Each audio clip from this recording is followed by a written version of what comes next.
하나님 말씀은 마태복음 7장 9절부터 11절까지의 말씀입니다. 신약성경 9페이지. 오늘 말씀은 찾기가 굉장히 쉽죠. 신약성경 맨 앞에 마태복음 7장 9절부터 11절. 7절 제가 9절 제가 10절 여러분이 11절은 다 같이 읽도록 하겠습니다. 마태복음 7장 9절, 10절, 11절 교독하고 11절은 다 같이 읽습니다. 너희 중에 누가 아들이 떡을 달라 하는데 돌을 주며 너희가 악한 자라도 좋은 것으로 자식에게 줄 줄 알거든 하물며 하늘에 계신 너희 아버지께서 구하는 자에게 좋은 것으로 주시지 않겠느냐. 아멘. 오늘 말씀 제목 시작. 좋은 것. 여러분 방금 읽었지만 오늘 읽으신 말씀대로 사랑하는 아들이 떡을 달라 하는데, 떡 주세요 하는데 떡 대신 돌을 준다면, 그리고 사랑하는 아들이든 딸이든 누가 됐든 사랑하는 자녀가 생선 먹고 싶어요, 생선구이, 생선찜 먹고 싶어요 그러는데 뱀을 준다면, 그대로 우리가 상상해 보면 이것처럼 기막힌 이런 코미디가 어디 있겠습니까? 그렇죠?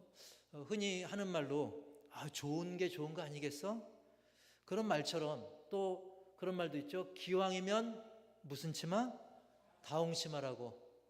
검정치마보다는 뭔가 화려하고 좋아 보이는 그런 다홍치마라는 그런 말처럼 그 누구라도 우리가 사람이라면 상식적으로 좋은 것, 보기에도 좋고 값어치도 좀 있어 보이는 그런 것을 주길 원하고 받기 원하는 게 사람의 상식적인 감정입니다. 인지상정이죠.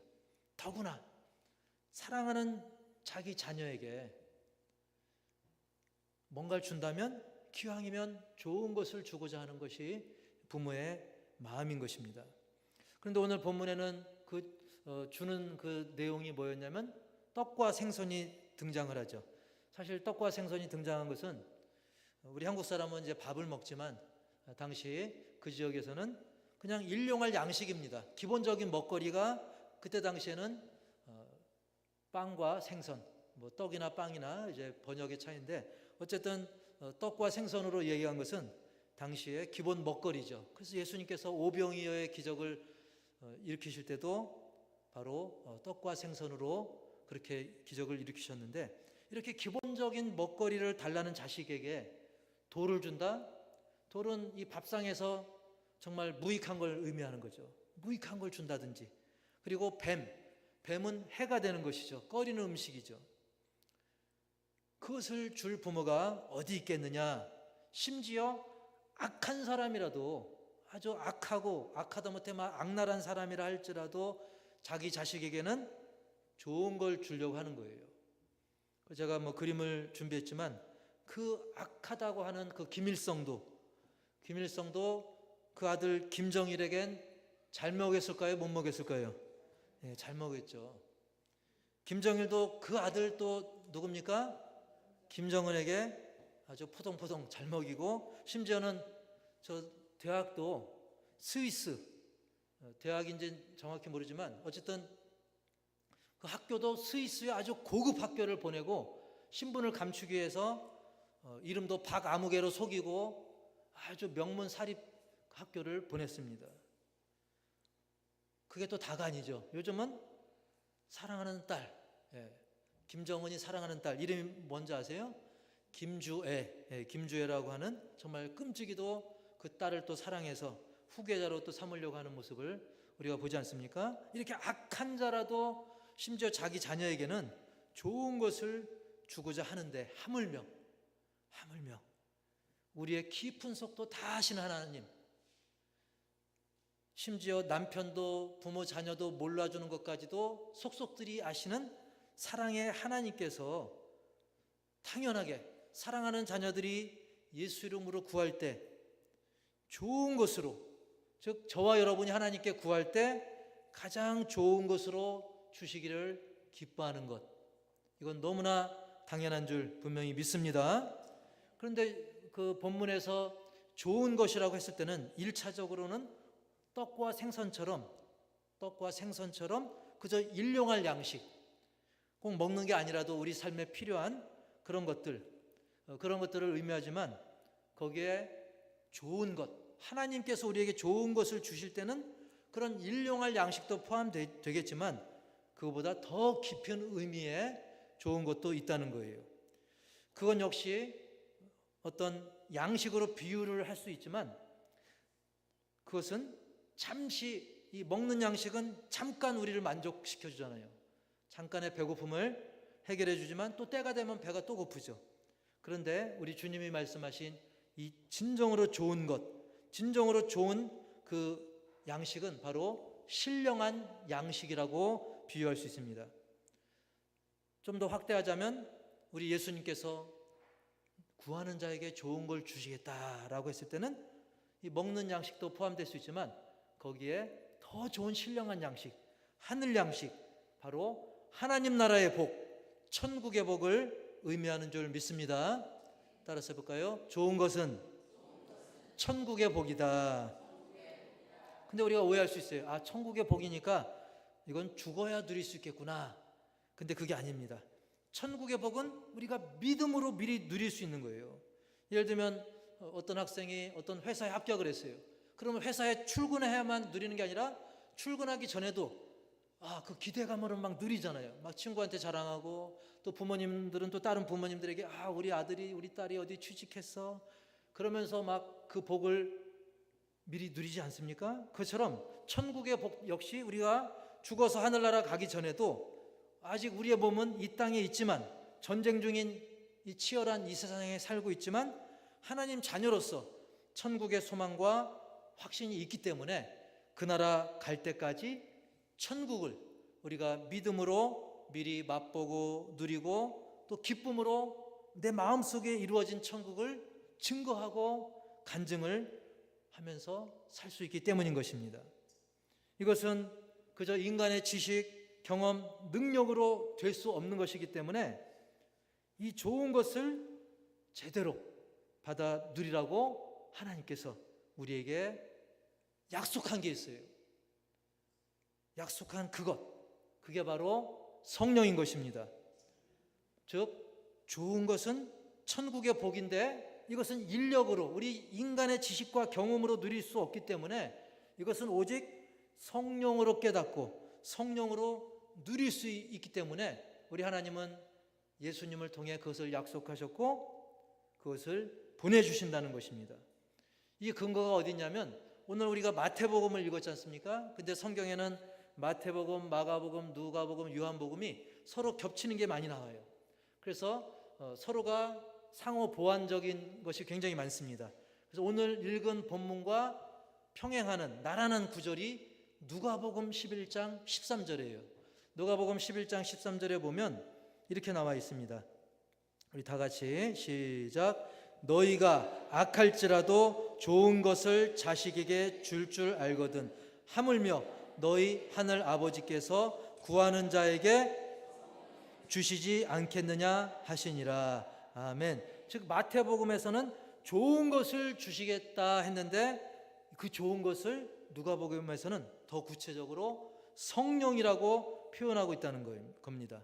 결국 이 좋은 것이라는 것은 성령님과 연결되어지고 성령으로 말미암아 우리가 얻을 수 있는 것인데, 자, 예수님께서는 일찍이 이 땅에서의 모든 사역들, 모든 일들을 마치시고, 즉 십자가 죽음 이후에 부활하신 후에, 그리고 승천하시기 전에 그런 말씀을 주시죠.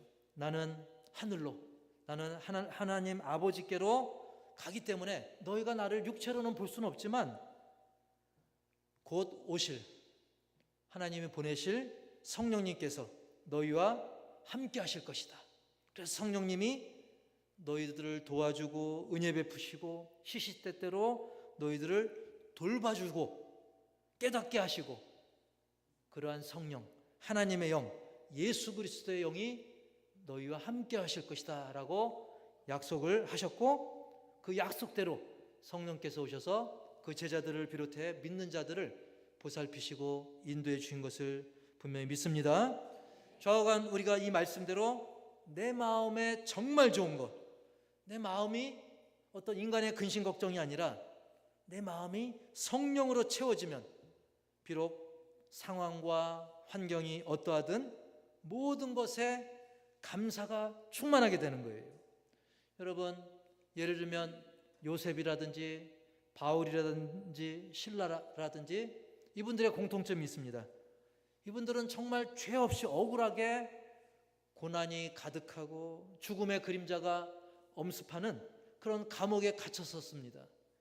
그럼에도 불구하고 오히려 그 감옥에서도 결코 주눅들지 않고 하나님의 은혜로 그들 가운데 함께하는 성령으로 거뜬히 승리했다는 사실입니다. 바로 그들에게는 정말 좋은 것, 성령, 하나님의 영이 그들로 하여금 고난의 환경 속에서도 천국 백성답게 당당히 살 수 있도록 인도해 주셨다는 것입니다. 그래서 옛날 우리가 그저 인간의 의지로 살아갈 때는 어땠습니까?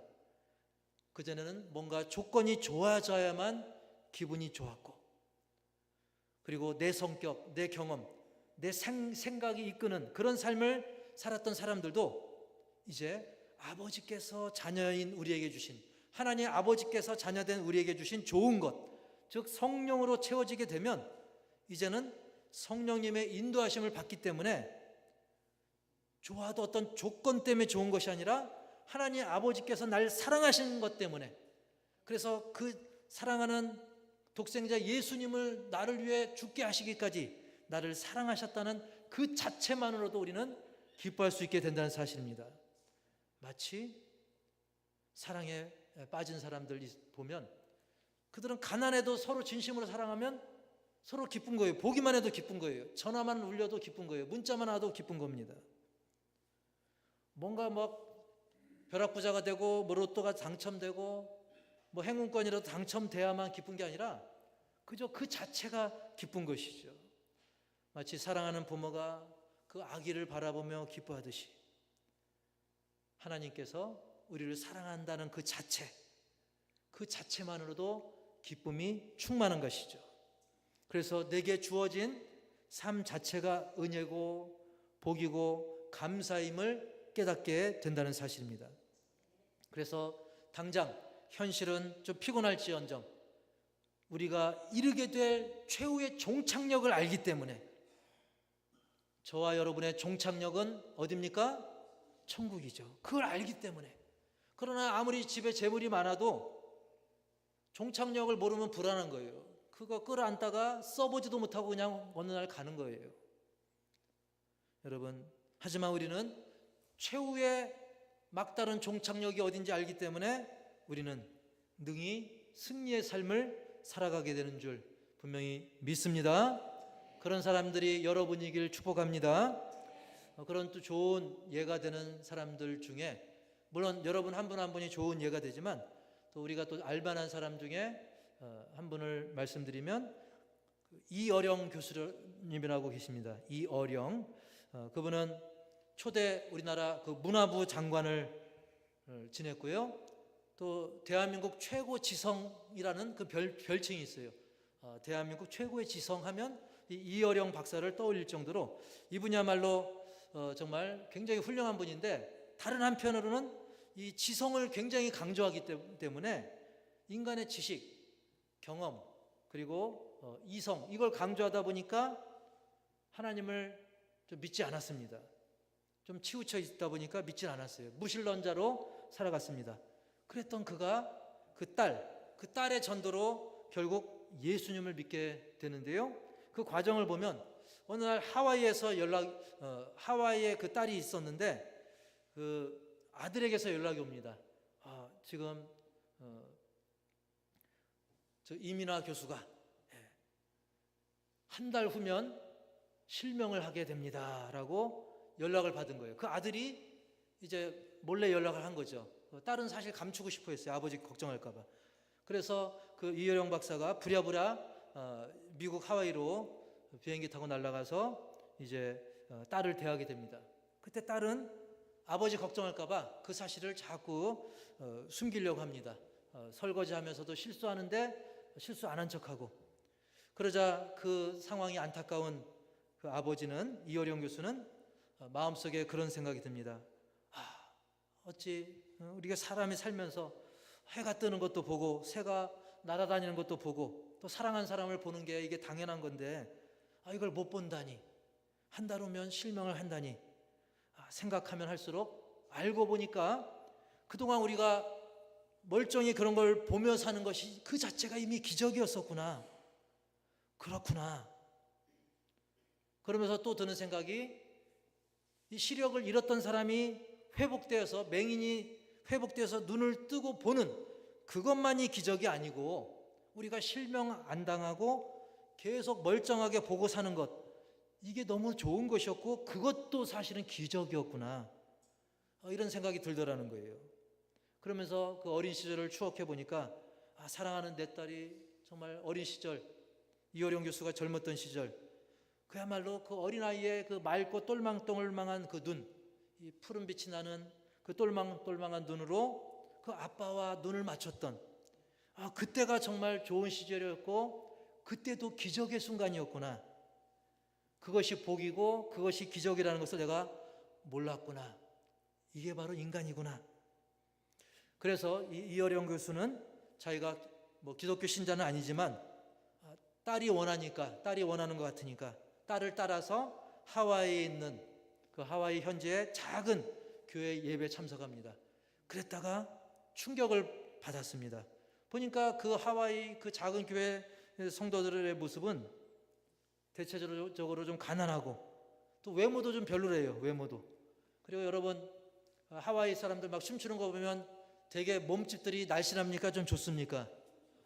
뚱뚱한 사람들이 좀 많아요. 그러니까 막 외모도 그렇고 또 가난하고 행색도 좀 초라해 보이고. 그런데 예배 드리는데, 그게 전심으로 예배 드리는데 너무나 집중해서 감동 있게 막 예배를 드리는데 어느새 정신을 차려보니까 자기도 막 함께 손을 들고 박수치며 찬양을 하고 있더라는 거예요. 예수도 안 믿는 사람이. 그러다가 이제 합심기도 시간이 됐어요. 그래서 그는 신앙심도 없지만 그저 그냥 내 딸, 그 딸을 사랑하는 애절한 애비의 심정으로 기도를 합니다.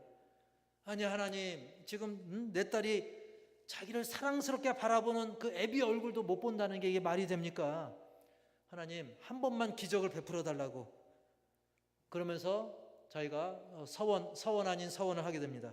그동안은 내가 인간의 지성, 인기, 어떤 세속적인 거, 그거를 의지했지만 그저 내 딸 고쳐준다면 이제 나의 말솜씨, 나의 글재주를 하나님께서 사용해 달라고, 나를 종으로 사용해 달라는 그런 기도가 나오게 된 거죠. 자, 이후에 이제 우여곡절 끝에 그 딸을 이제 서울대 병원으로 데려오게 됐습니다. 근데 의사가 진료를 보더니 교수를 불러놓고, 이어령 교수를 불러놓고 야단을 치더래요. 아니, 지금 이 멀쩡한 사람을 나한테 데려오면 어떡합니까? 이전 병원에서 이거 오진한 것 같은데 혹시 영어 잘못 알아들은 거 아닙니까? 깜짝 놀란 거죠. 실제로 서울대병원에서 검진해 보니까 그 망막이 전에는 뭐 손상을 입은 걸로 나왔는데 검사를 해보니까 찢어진 흔적도 없고 또 찢어졌다가 다시 붙은 흔적도 없다라는 거예요. 아예 처음부터 그 질환이 없었던 것 같은 그런 상태로 검진이 된 거예요. 그때 이어령 교수가 딱 직감한 거죠. 하나님이 내 기도를 들어주셨구나. 그야말로 흔적도 없이 고침받았구나. 그래서 그는 결국 하나님을 믿고 세례받고 남은 생애를 그의 달란트를 말하는 것이죠. 또 글을 쓰는 것이죠. 그래서 말과 글을 통해 복음을 전하는 사람으로 살아갔던 것입니다. 3년 전에 부르심을 입긴 했지만, 그리고 그가 문학가답게 이제 책을 썼는데 그 책 제목이 지성에서 영성으로라고 하는 책입니다. 지성, 즉 인간의 어떤 지식과 그 어떤 깊이 있는 성찰을 강조하는 그 인간적인 차원이죠. 그러나 이젠 지성에서 영성, 하나님의 차원, 성령의 차원, 인간에게만 있는 영혼, 이 영의 차원, 그 차원으로 그는 격상된 삶을 그가 살아가면서 그 책을 썼던 것이죠. 사랑하는 성도 여러분, 꼭 뭐 병이 낫고 안 낫고를 떠나서 우리는 주님께서 택하시고 성령님께서 여러분을 이끄시면 환경과 지식과 경험을 초월해서 하나님이 주시는 무한한 기쁨과 은혜가 저와 여러분을 온전히 변화시켜 주시고 진정한 기쁨으로 영생 복락의 삶으로 이끌어 주신다는 사실을 믿으시기 바랍니다. 그래서 오늘 특별히 우리가 어버이 주일을 맞았는데 진정 우리가 좋은 것을 누리는 복된 가족이 되려면 어떻게 해야 될까? 물론 뭐 좋은 것 먹으러 가고 외식하고 선물 주고받고 이것도 좋습니다. 그거 마음껏 형편 따라 알아서 우리가 하시면 됩니다. 그러나 그 잠시 지나는 거 말고 진정으로 우리 주님이 주신 좋은 것을 누리기 위해서는 우리가 어떻게 해야 될 것인가? 첫 번째로 말씀드릴 것은 제목 시작. 서로 사랑하는 부모와 자녀. 우리가 기본적으로 자녀는 부모를 사랑하고 부모는 자녀를 사랑하는데 이것이 서로 사랑할 때 더 시너지 효과, 더 큰 효과가 나타난다는 거예요. 제가 몇 년 전에 한 5년 전인가 퍼펙트 스톰이란 말씀을 드린 적이 있어요. 기억이 나실지 모르겠지만 저 퍼펙트 스톰이 뭐냐면 원래 스톰은 폭풍을 말하는데 한 개의 폭풍이 있고 태풍이 있고 또 하나의 태풍이 있습니다. 그러면 이게 1 더하기 1이 2가 돼야 되는데 그게 아니라 태풍 2개가 만나면 이것이 어마어마하게 큰 2배를 뛰어넘는 어마어마한 그 폭풍이 돼가지고 저 퍼펙트 스톰을 만나면 아예 흔적조차 남기지 않을 정도로 싹 쓸어버린다고 합니다. 즉 산술적으로는 1 더하기 1이 2, 그래서 2배가 돼야 되는데 실제적으로는 수십 배가 된다는 것입니다. 그래서 저 퍼펙트 스톰이 긍정적으로 쓰여지면 에너저틱, 즉 에너지가 막 넘친다는 거예요. 더 그 이상으로. 그래서 에너지가 2배 이상으로 활력이 넘치고 그리고 시너지 효과, 시너지라고 하는 것은 함께 일하는 효과거든요. 그래서 우리가 일할 때도 보면 한 명이 따로따로 일할 때보다 2명이 함께 일하면 2배 이상의 효과가 나오는 거죠. 그거와 마찬가지로 부모가 자녀를 일방적으로 사랑하고 자녀가 부모를 일방적으로 사랑하고 마시는 것이 아니라 자녀는 부모를 사랑하고 또 부모는 자녀를 서로 사랑하게 되면 놀라운 효과가 일어난다는 사실입니다. 이것은 다른 관계도 마찬가지입니다. 남편이 아내를, 아내가 남편을, 또 친구가 한쪽이 아니라 서로 친구 간에, 그리고 교회도 마찬가지죠. 우리 성도와 성도가 그냥 모르는 척하는 것이 아니라 서로 이 성도가 저 성도를, 저 성도가 이 성도를 서로 한쪽 방향뿐만 아니라 쌍방으로 서로 사랑한다면 그 엄청난 에너지로 더 놀라운 효과를 거두게 된다는 사실이죠. 그래서 간혹 크리스찬 연예인들 부부들 보면 차인표 신혜라 부부라든지 또 션과 정혜연 부부라든지 그런 것들을 보면, 그런 모습을 보면 굉장히 큰 효과를 거둔 것을 우리가 볼 수가 있습니다. 이것은 저들만의 것이 아니라 우리도 마찬가지예요. 다 같이 해볼까요? 서로 사랑합시다. 그래서 나도 사랑하고 저도 사랑하고 특히 우리 믿음의 사람들끼리 서로 사랑하는 모습을 보이면 이것이 사회적으로 굉장한 파급 효과를 일으킨다는 사실입니다. 물론 사람이다 보니까 의도와는 달리 서로 사랑해야 되는데 좀 지나고 보면 나만 열심히 사랑하고 저쪽은 사랑 잘 안 올 때도 물론 있습니다. 하지만 그렇게 한 방향으로 치우치는 것 같아서 손해보는 것 같지만 우리 바울도 그랬잖아요. 그렇게 죽도록 사랑했지만 그만큼 사랑을 못 받는 건 사실입니다. 하지만 나중에 어떤 역사가 일어납니까? 성령께서 변화시켜 주셔서 바울의 사랑을 받았던 심령들이 나중에 놀라운 주님의 일꾼들이 되고 세계 만방으로 복음이 뻗어나가지 않습니까?